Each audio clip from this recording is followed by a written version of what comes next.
Sigvaldi. Þetta já, hverju má búast við á morgun móti Grikkjum? Bara hörkuleik, þetta eru vel aggressíft lið. Ég man eftir þeir spila móti í fyrra. Þeir eru vel aggressífir í vörn allavega. Þú ert alveg að vera tilbúinn í að mæta þeim og þetta var að vera bara mikil fysík og skemmtileg leikur. Já. Og þeir munu svona reyna að drepa niður hraðan svolítið? Já, ég býst við því. Það gæti alveg trúa því. Það voru örugglega full, ég veit ekki hvað eru margir í höllinni. Nei, það er nú ekki fengið neinar upplýsingar endilega. Nei, við búumst bara við fullir höll. Já, já.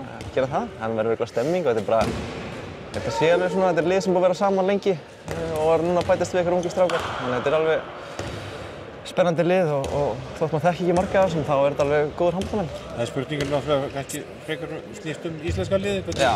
Það svona smellur saman þið smellir saman. Já, það eru nokkrir nýir hérna og bara að fá þessar 2 æfingar og gera mikið fyrir okkur. Þetta er náttúrulega, kerfið hjá okkur er svona einfalt til að einmitt geta fengið fólk inn fljótt í þetta og það sést alveg. Öllum líður vel í þessu, þannig þetta lítur bara vel út. Þetta er búin að vera hörkuæfing núna í vel á annan tíma? Já, bara 2 góðar æfingar, finnst mér. Bara spila smá fótbolti, smá hræsleiki, bara alltaf gaman.